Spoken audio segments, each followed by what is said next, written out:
கண்ணியத்திற்குரிய பெரியோர்களே, சகோதரர்களே, அல்லாஹுவின் அருளால் புனிதமான ரமலான் மாதத்தை அடைந்து முதல் பத்தான ரஹ்மத்துடைய பத்தை நிறைவு செய்து இரண்டாவது பத்தான மக்ஃபிரத்துடைய பத்தில் நாம் எல்லாம் இருந்து கொண்டிருக்கிறோம். சங்கையானவர்களே, இன்னும் ஒரு 2-3 நாட்களில் இரண்டாவது பத்தையும் கடந்து நரக விடுதலையுடைய 3வது பத்தை நாம் எல்லாம் சந்திக்க இருக்கிறோம். சங்கை குறித்தானவர்களே, புனிதமான நாட்கள், பரக்கத் நிறைந்த நேரங்கள் நம்மை விட்டு வேகமாக கடந்து சென்று கொண்டே இருக்கிறது. இந்த சமயத்தில் நாம் கடந்து போன இந்த நாட்களை எவ்வளவு நாம் பயன்படுத்தி இருக்கிறோம், அதில் நாம் எவ்வளவு அமல் செய்திருக்கிறோம் என்று நாம் ஒவ்வொருவரும் சிந்திக்க கடமைப்பட்டிருக்கிறோம். இந்த 15-16 நாட்கள் அல்ல, நம்முடைய வாழ்க்கையில் எத்தனையோ ரமலான்களும் இப்படியே கடந்து சென்று கொண்டே இருக்கிறது. ரமலானும் சரி, ரமலான் அல்லாத ஏனைய நாட்களும் நமக்கு ஒரே மாதிரி தான் இருந்து கொண்டிருக்கிறது. சங்கை குறித்தானவர்களே, எவர் ரமலான் மாதத்தை அடைந்தும் அதில் நல்ல அமல்கள் செய்து அல்லாஹ்விடத்தில் பாவ மன்னிப்பை பெற்றுக் கொள்ள மாட்டாரோ அவரை விட நஷ்டவாளி, அவரை விட நஷ்டத்திற்குரியவர் வேறு யாருமே இருக்க முடியாது. சொல்லுவாங்க உருதுல சுனஹரி மோகா, இந்த ரமலானுடைய மாதம் என்பது கோல்டன் சான்ஸ், பொன்னான வாய்ப்புகள். இந்த வாய்ப்புகளை எவர் பயன்படுத்தி கொள்ள மாட்டாரோ, நன்மைகளை எவர் கவனம் செலுத்த மாட்டாரோ அவர் இனி ஏனைய நாட்களில் நன்மையை பெற்றுக்கொள்ள முடியாது. எனவே சங்கை குறித்தானவர்களே, நாம் இனி இருக்கிற நாட்களையாவது பிரயோஜனமான வழியில் பயன்படுத்த நாம் முயற்சி செய்ய வேண்டும். நபிகள் நாயகம் ஸல்லல்லாஹு அலைஹி வஸல்லம் அவர்கள் சொன்னார்கள், யார் ஒரு நாள் நோன்பு நோட்பாரோ அல்லாஹு தஆலா அவருக்கு எவ்வளவு நன்மையை தருகிறான்.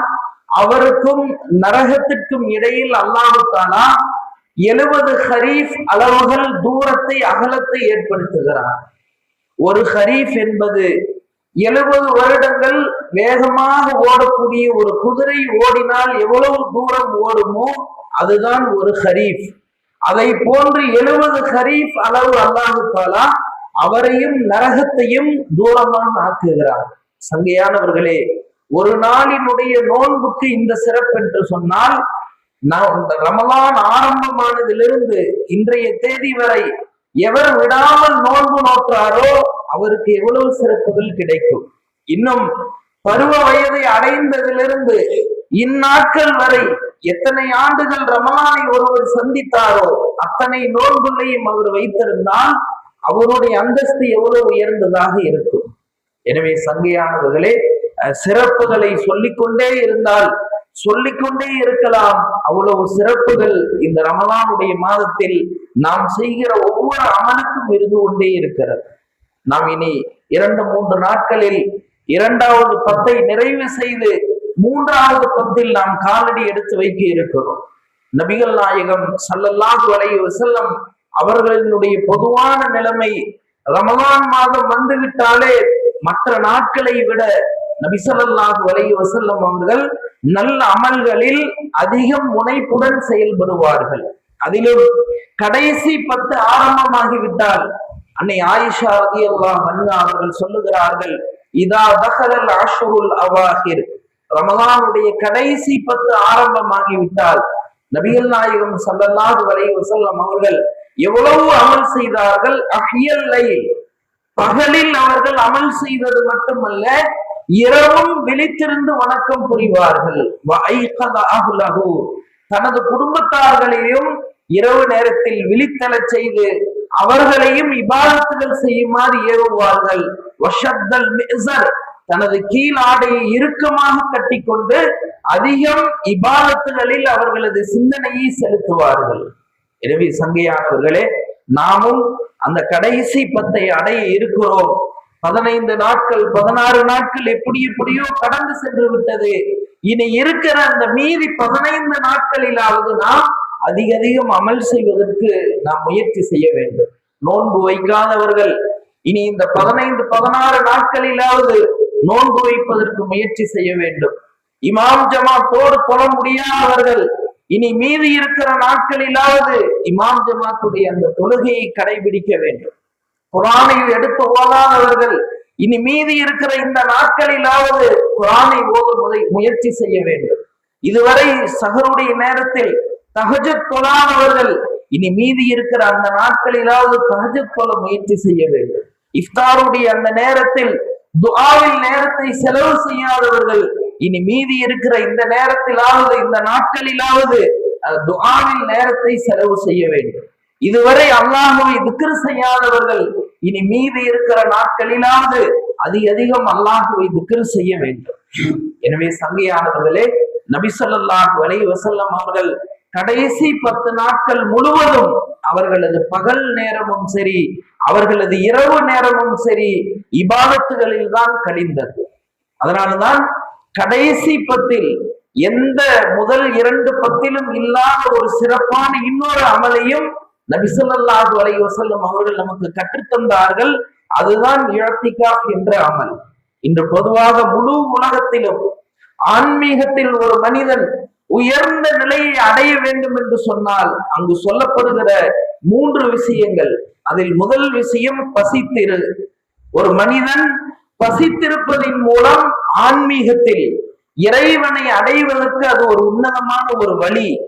நாம் ரமலானுடைய இந்த மாதத்தில் நோன்பு என்ற இந்த அமலின் மூலம் பசித்திருந்து நமக்கும் அல்லாஹுவுக்கும் நமக்கும் ரப்புக்கும் இடையில் உள்ள அந்த தொடர்பை நாம் சரிபடுத்த முயற்சி செய்கிறோம். அடுத்து இரண்டாவது விழித்திரு. இரவு தூக்கத்தை விட்டு விழித்திருப்பது என்பது அது இறைவனை அடைவதற்குண்டான வழி என்று முழு உலகத்தில் உள்ள எல்லா மதங்களும் சொல்கிறது. இஸ்லாமும் இந்த ரமலானுடைய மாதத்தில் தராவீஹ் என்ற அந்த வணக்கம், அதிகாலை நேரத்தில் தஹஜ்ஜுத், சஹர் என்ற இந்த வணக்கங்களின் மூலம் இரவு விழித்திருக்க சொல்கிறது. இந்த இரவு விழிப்பின் மூலம் ஒரு மனிதன் ஆன்மீகத்தில் இறை வணக்கத்தில் உயர்ந்த நிலையை எட்ட முடியும். அடுத்தது மூன்றாவதாக தனித்திரு. உலக தொடர்புகளை விட்டும் தனித்திருப்பதின் மூலம் ஒரு மனிதன் ஆன்மீகத்தில் உயர்ந்த நிலையை அடைய முடியும். இஸ்லாம் துறவரத்தை வெறுக்கிறது. ஆனால் இந்த ரமலானுடைய கடைசி 10 நாட்களில் இஅ்திகாஃப் என்ற அந்த அமலின் மூலம் உலக தொடர்புகள், மனைவி, மக்கள், வியாபாரம், நண்பர்கள் என்ற அந்த உலக வட்டாரங்களை விட்டும் ஒரு மனிதன் தனிமையாகி அல்லாஹ்வினுடைய இல்லத்தில் வந்து 10 நாட்கள் தங்கி அந்த தனித்திருத்தல் என்ற அந்த செயலின் மூலம் இறைவனுடைய அந்த தொடர்பை சரிபடுத்துகிறார். எனவேதான் இஅ்திகாஃப் என்பதற்கு என்ன அர்த்தம்? தங்கி இருத்தல் என்று அர்த்தம். ஷரியத்துடைய பார்வையில் ஒரு மனிதன் ரமலானுடைய கடைசி 10 நாட்களில் வணக்கத்துடைய அந்த எண்ணத்தில் 5 நேரம் இமாம் ஜமாத் தொழுகை நடைபெறுகிற ஒரு பள்ளியில் தங்குவதற்கு பெயர்தான் இஅ்திகாஃப். இந்த இஅ்திகாஃப் என்ற இந்த அமலின் மூலம் ஒரு மனிதன் தனது உலக தொடர்புகளை எல்லாம் விட்டு 11 மாதங்கள் 20 நாட்கள் தொடர்ந்து மனைவி, மக்கள், வியாபாரம், அந்த பிரச்சனை, இந்த பிரச்சனை என்று ஒவ்வொரு நாளும் ஒவ்வொரு மணி நேரமும் ஏதேதோ உலக அலுவல்களில் மனிதன் ஈடுபட்டிருக்கிறான். இந்த இஅ்திகாஃப் என்ற அந்த அமலின் மூலம் இந்த விஷயங்களை எல்லாம் விட்டு ஒரு மனிதன் அல்லாஹ்வினுடைய வீட்டில் வந்து, யா அல்லாஹ், உன்னை நாடி நான் வந்திருக்கிறேன் என்று அல்லாஹுக்காக தங்கி இருப்பதற்கு பெயர்தான் இந்த இஅ்திகாஃப் என்ற அமல். நபிகள் நாயகம் ஸல்லல்லாஹு அலைஹி வஸல்லம் அவர்கள் சொன்னார்கள், ஒரு நாளுடைய இஅ்திகாஃபின் நன்மை என்ன? ஹஜ்ரத் இப்னு அப்பாஸ் ரலியல்லாஹு அன்ஹு அவர்களுடைய ஒரு வரலாறு, பிரசித்தி பெற்ற வரலாறு. ஒரு நாள் அவர்கள் மஸ்ஜிதில் இஅ்திகாஃப் இருக்கிறார்கள். அப்போது ஒரு மனிதர் வருகிறார். வந்து கவலையோடு அவர்களுக்கு பக்கத்தில் அமருகிறார். ஹஜ்ரத் இப்னு அப்பாஸ் ரலியல்லாஹு அன்ஹு அவர்கள் காரணம் கேட்கிறார்கள். உனது கவலைக்கு காரணம் என்ன? எனக்கு கொஞ்சம் கடன் இருக்கிறது, ஆனால் அந்த கடனை என்னால் அடைப்பதற்குண்டான சக்தி எனக்கு இல்லை, எனவேதான் கவலையோடு இருக்கிறேன். ஹஜ்ரத் இப்னு அப்பாஸ் ரலியல்லாஹு அன்ஹு அவர்கள் கேட்பார்கள், நான் வேண்டுமானால் அந்த கடனாளியிடம் நான் உனக்காக சிபாரிசு செய்யலாமா? நீங்கள் விரும்பினால் செய்யுங்கள். செருப்பை அணிந்து கொண்டு பள்ளியை விட்டு வெளியேறுகிறார்கள். வந்த அந்த மனிதர் கேட்பார், நீங்கள் இஅ்திகாஃபில் இருந்து கொண்டு பள்ளியை விட்டு வெளியேறுகிறீர்களே, உங்களது இஅ்திகாஃப் முறிந்து விடாதா? அப்பொழுது அவர்கள் நஃபிலான இஅ்திகாஃபில் இருந்தார்கள். ஹஜ்ரத் அவர்கள் சொன்னார்கள், எனக்கு நன்றாக நினைவிருக்கிறது, நபி ஸல்லல்லாஹு அலைஹி வஸல்லம் அவர்கள் சொன்னார்கள், எவர் ஒருவர் தனது சகோதரரின் தேவையை பூர்த்தி செய்வதற்காக நடந்து சென்று அந்த தேவையை பூர்த்தி செய்வாரோ அல்லாஹு தஆலா அவருக்கு 10 ஆண்டுகள் இஅ்திகாஃபுடைய நன்மையை தருகிறான் என்று சொன்னார்கள். ஒரு நாளினுடைய இஅ்திகாஃப் என்பது நன்மை என்பது அந்த மனிதருக்கும் நரகத்திற்கும் இடையில் அல்லாஹு தஆலா 3 அகலிகள் அளவு தூரத்தை ஏற்படுத்துகிறான். ஒரு அகலி என்பது வானம் பூமிக்கும் இடையில் உள்ள தூரம் என்பதாக சொன்னார்கள். எனவே சங்கையானவர்களே, ஒரு நாளினுடைய இஅ்திகாஃபின் நன்மை அவருக்கும் நரகத்திற்கும் இடையில் 3 அகலிகள் வானத்திலிருந்து பூமி வரை உள்ள தூரம் அளவு அல்லாஹ் தஆலா விசாலத்தை ஏற்படுத்துகிறார். அப்படி என்று சொன்னால் இஅ்திகாஃபினுடைய நன்மை எவ்வளவு உயர்ந்தது. இன்னும் சில ஹதீஸுடைய கிதாபுகளில் பதிவு செய்யப்படுகிறது, நபிகள் நாயகம் ஸல்லல்லாஹு அலைஹி வஸல்லம் அவர்கள் சொன்னார்கள், எவர் ரமலான் மாதத்தினுடைய கடைசி 10 நாட்களில் இஅ்திகாஃப் இருப்பாரோ அல்லாஹ் தஆலா அவருக்கு 2 ஹஜ்ஜையும் 2 உம்ராவையும் செய்த நன்மையை அல்லாஹ் தஆலா அவருக்கு தருகிறார். இது ஒன்றும் சாதாரண நன்மை அல்ல, உயர்ந்த நன்மையாக இருந்து கொண்டிருக்கிறது. எனவே சங்கையானவர்களே, இந்த ரமலானுடைய கடைசி 10 நாட்களில் தான் அந்த அமலை செய்ய முடியும். அதே போல பெண்களும் தங்களது வீடுகளில் இஅ்திகாஃப் இருக்க வேண்டும். எப்படி ஆண்கள் பள்ளியில் வந்து இஅ்திகாஃப் இருப்பார்களோ அதுபோன்று பெண்கள் தங்களது வீடுகளில் இஅ்திகாஃப் இருக்க வேண்டும். அதற்கு என்ன நிபந்தனை? பெண்கள் தங்களது வீடுகளில் வளமையாக தொழுவதற்கென்று ஒரு இடத்தை நிர்ணயம் செய்து அந்த இடத்தில் தொழுது கொண்டிருப்பார்கள். அந்த இடம்தான் அவர்களுக்கு பள்ளிவாசல். அந்த இடத்தில் அவர்கள் தங்க வேண்டும். அங்குதான் அவர்கள் தொழுவார்கள், தூங்குவார்கள். அவர்களுடைய எல்லா விஷயங்களும் 10 நாள் முழுவதும் அதே இடத்தில் இருக்க வேண்டும். பெண்களுடைய இஅ்திகாஃப் எவ்வளவுதான், அவர்களுடைய சுய தேவைக்கு மட்டும்தான் வெளியில் வர வேண்டும். அதை தவிர வேறு எந்த தேவைகளுக்கும் அவர்கள் வெளியில் வரக்கூடாது. ஆண்களை விட பெண்கள் இஅ்திகாஃப் இருப்பது என்பது மிக எளிதான ஒரு அமல், லேசான ஒரு அமல். அந்த அமலின் மூலம் உயர்ந்த நன்மையை அடைய முடியும். எனவே சங்கையானவர்களே, அதே போல இந்த இஅ்திகாஃபினுடைய பிரதான நோக்கம் என்ன? லைலத்துல் கத்ர் இரவை தேடுவதுதான் நோக்கம். ஹதீஸ்களில் வருகிறது, நபி ஸல்லல்லாஹு அலைஹி வஸல்லம் அவர்கள் ரமலானுடைய முதல் 10 நாட்களில் இஅ்திகாஃப் இருப்பார்கள்.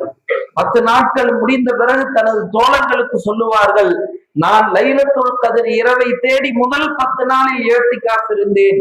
இந்த முதல் 10ல் லைலத்துல் கத்ர் இரவு இல்லை என்று எனக்கு காட்டப்பட்டது. எனவே நான் 2வது 10லும் லைலத்துல் கத்ர் இரவை தேடி இருக்கிறேன். 2வது 10லும் இஅ்திகாஃப் இருப்பார்கள். பிறகு 3வது 10ல் சொல்லுவார்கள், 2வது 10ல் லைலத்துல் கத்ர் இல்லை, 3வது 10ல் தான் இருக்கிறது. இன்னும் ஹதீஸில் வருகிறது, கடைசி 10 நாட்களின் ஒற்றைப்படை இரவுகளில் நீங்கள் லைலத்துல் கத்ர் இரவை தேடிக்கொள்ளுங்கள். 21, 23, 25, 27, 29. எனவே இந்த இஅ்திகாஃப் என்ற அந்த அமலின் மூலம் ஒரு மனிதன் இரவு வணக்கங்கள் செய்து ஒரு கால் ஏதாவது ஒரு ஒற்றைப்படை இரவு அது லைலத்துல் கத்ர் இரவாக அமைந்து விட்டால் அந்த மனிதனுக்கு அது 1000 மாதங்களை விட சிறந்த நன்மையை பெற்றுத்தரக்கூடியதாக இருக்கிறது. எனவே சங்கையானவர்களே, நாம் இனி இருக்கக்கூடிய மிக குறைவான நாட்கள் தான். அந்த நாட்களில் அதிகம் நல்ல அமல்கள் செய்வதற்கு நாம் முயற்சி செய்ய வேண்டும். நாம் அடிக்கடி திரும்ப அதை சொல்லக்கூடிய நோக்கம், ஒவ்வொருவரும் மஸ்ஜிதுடைய தொடர்புள்ளவராக ஆகிவிட வேண்டும். நபி ஸல்லல்லாஹு அலைஹி வஸல்லம் அவர்கள் இந்த உம்மத்தின் மீது அதிகம் அன்பு வைத்திருந்தார்கள், அதிகம் இரக்கம் கொண்டிருந்தார்கள். ஆனால் ரமலானுடைய மாதம் என்று வந்தபோது ஹதீஸ்களில் வருகிறது, வானவர் தலைவர் ஜிப்ரீல் அலைஹிஸ்ஸலாம் ஒரு நாள் வருகிறார்கள். நபி ஸல்லல்லாஹு அலைஹி வஸல்லம் அவர்கள் மின்பரின் மீது காலடி எடுத்து வைக்கிற போது ஆமீன் ஆமீன் என்பதாக நபி ஸல்லல்லாஹு அலைஹி வஸல்லம் அவர்கள் சொல்லுகிறார்கள். அந்த ஹுத்பா பிரசங்கம் முடிகிறது. தோழர்கள் விளக்கம் கேட்ட போது நான் 3 படியிலும் 3 தடவை ஆமீன் சொன்னேன். காரணம், நான் மின்பரில் கால் வைக்கிற போது என் முன்னால் ஜிப்ரீல் அலைஹிஸ்ஸலாம் வந்தார்கள். வந்து 3 விதமான சாபங்களை இட்டார்கள். நான் அதற்கு ஆமீன் சொன்னேன். அதில் ஒரு சாபம், எந்த மனிதர் ரமலானுடைய மாதத்தை அடைந்தும் நல்ல அமல்கள் செய்து அல்லாஹ்வினுடைய மன்னிப்பை, அல்லாஹ்வினுடைய மக்ஃபிரத்தை பெறாமல் இருப்பாரோ அந்த மனிதன் நாசமாகட்டும் என்று ஜிப்ரீல் அலைஹிஸ்ஸலாம் சாபமிட்டார்கள். நான் அந்த சாபத்திற்கு பலமூட்டுவதற்காக ஆமீன் என்பதாக சொன்னேன் என்று நபி ஸல்லல்லாஹு அலைஹி வஸல்லம் அவர்கள் சொன்னார்கள். சங்கையானவர்களே, இதை விட ஒரு மனிதனுக்கு மிகப்பெரிய கடினமான விஷயங்கள் வேறு எதுவும் இருக்க வேண்டியதில்லை. ஜிப்ரீல் அலைஹிஸ்ஸலாமினுடைய சாபம் என்பது அது சாதாரணமா? வானவர்களுக்கெல்லாம் தலைவர், நபிமார்களுக்கெல்லாம் தலைவரான நபி ஸல்லல்லாஹு அலைஹி வஸல்லம் அவர்கள் அதற்கு ஆமீன் சொல்லி இருக்கிறார்கள் என்று சொன்னால் அந்த சாபம் எவ்வளவு கடினமானது என்பதை நாம் சற்று சிந்தனை செய்து பார்க்க வேண்டும். எனவே சங்கையானவர்களே, ரமலானுடைய இந்த மீதி இருக்கக்கூடிய மிக குறைவான நாட்களை நாம் அமல்களில் கழிக்க வேண்டும். அல்ஹம்துலில்லாஹ், ஆரம்பத்துல தராவி பார்த்தா பள்ளி முழுவதும் வச்சு எப்படி பெற தேயுதோ அந்த மாதிரி சஃபும் பார்த்தா நாள் போக போக தேஞ்சுக்கிட்டே போகுது. கடைசியில போற போக்கு பார்த்தா ஆப்சாவும் இமாம் தான் நிக்கணும் மாட்டாங்க, அந்த மாதிரி தேஞ்சிடக்கூடாது. எனவே சங்கையானவர்களே, இது ஒரு மிக சொற்பமான, அது இப்ப 50 நிமிஷம் அதிகமாகலாம் இல்ல, தினம் ஒரு ஜூஸ் தான் ஓதுறாரு ஆப்சா வேகமா. 50 நிமிஷத்துல எல்லாம் முடிஞ்சிருது. 10 நிமிஷம் வித்துரு பயான், அவ்வளவுதான். ஒன்னும் கஷ்டமான விஷயம் எல்லாம் எதுவுமே இல்லை. நாம் உள்ளத்தில் ஆசை வைத்தோம் என்று சொன்னால் நம்மால் செய்ய முடியாதது எதுவுமே இல்லை. நம்ம உள்ளத்துல ஆசைப்படுறது இல்லை. உலகத்தை அடைய நாம் ஆசைப்படுகிறோம், உலகத்தை அடைய முயற்சி செய்கிறோம். ஏதேதோ விஷயங்களுக்காக வேண்டி ஏதேதோ யூகங்களை நாம் வகுக்கிறோம். ஆனால் புனிதமான ரமலான் மாதம் விருந்தாளியை போன்று ஒவ்வொருவருடைய வீட்டு வாசலிலும் வந்து நிற்கிறது. அந்த விருந்தாளியை கண்ணியப்படுத்தி அந்த விருந்தாளிக்கு தங்க இடம் கொடுக்கிறோமா அல்லது வீட்டுக்கு வெளியவே விரட்டுறோமாங்கிறது தான் இங்க விஷயமே. நம்மில் எத்தனை பேர் அந்த விருந்தாளியை சண்டைப்படுத்தக்கூடியவர்களாக இருக்கிறோம், எத்தனை பேர் அந்த விருந்தாளியை உதாசீனப்படுத்தி இருக்கிறோம். எனவே சங்கையானவர்களே, மீதி இருக்கக்கூடிய இந்த குறைவான நாட்களில் நாம் அதிகம் அமல் செய்வதற்கு முயற்சி செய்ய வேண்டும். இமாம் ஜமாத்துடைய தொழுகைகள், தராவீஹுடைய அந்த தொழுகைகள், குர்ஆனுடைய ஓதுதல்கள், அதிகமாக அல்லாஹ்வை திக்ர் செய்தல், அதே போன்று நோன்பு வைக்காதவர்கள் நோன்பு வைப்பதற்கு முயற்சி செய்ய வேண்டும். வச்சு பார்த்துட்டோம்னா தெரியும், வைக்கிறதுக்கு முன்னாடி தான் அது கஷ்டம், அப்படி இப்படி சில சிரமங்கள் இருக்கலாம். சிரமங்களுக்கு பிறகுதான் இலகு இருக்கிறது. சொர்க்கம் என்பது சிரமங்களை கொண்டுதான் மூடப்பட்டிருக்கிறது. நரகத்தை தான் அல்லாஹ் தஆலா இலகுவை வச்சு மூடி இருக்கிறாராம். இன்னைக்கு மனிதர்கள் அனைவரும் இலகுவை விரும்புகிறார்கள். ஆனால் அந்த இலகு என்பது அது நரகத்தினுடைய பாதை. எங்க சிரமம் இருக்கிறதோ அதுதான் சொர்க்கத்துடைய பாதை. எனவே ஒரு 15 நாள், ஒரு 30 நாள் சில சிரமங்களை எடுக்கிறதுனால ஒண்ணும் ஆயிர போறது இல்லை. ஒரு வியாபாரியை பார்க்கிறோம், அவருக்கு அந்த சீசன் வியாபாரம் என்ன செய்யறாரு, உணவு நேரங்கள் முன்பின் ஆகிறது, சிறுநீரை அடக்கி கொண்டு அவருடைய அந்த கடையில் அந்த நிறுவனத்தில் நிற்கிறார். அவர்கிட்ட போய் சொன்னோம்னா என்ன சொல்லுவாரு, இல்லைங்க இது சீசன் நேரங்க, இப்ப அதெல்லாம் பார்த்தோம்னா என்ன செய்ய முடியாது, சம்பாதிக்க முடியாதுங்க. என்ன காரணம், பணத்தினுடைய மதிப்பு அவரது உள்ளத்தில் இருக்கிறது. எனவே அவருக்கு வருகிற இயற்கை உபாதைகள் கூட அவருக்கு பெரிதாக தெரிவதில்லை. அதுபோன்று ஈமானுடைய அந்த தாற்பயம், அமல்களினுடைய மதிப்பு, ஆகிரத்தினுடைய அந்த சிந்தனை நம்முடைய உள்ளத்தில் இருந்தா நமக்கு 1 மணி நேரம் தராவி இல்ல 2 மணி நேரம் தொழுதால் அது சிரமமாக தெரியாது. எனவே சங்கையானவர்களே, மீதி இருக்கக்கூடிய குறைவான அந்த நாட்களை ஆண்களும் சரி பெண்களும் சரி தங்களது வீடுகளில் அமல்களை ஹயாத்தாக்க வேண்டும். வல்ல அல்லாஹ் சுப்ஹானஹு வ தஆலா ரமலானுடைய மீதி இருக்கிற அந்த நாட்களை நல்ல அமல்களில் கழிக்கக்கூடிய பாக்கியத்தை அல்லாஹ் நம் அனைவருக்கும் தந்தருள்வானாக. சங்கையானவர்களே, அதே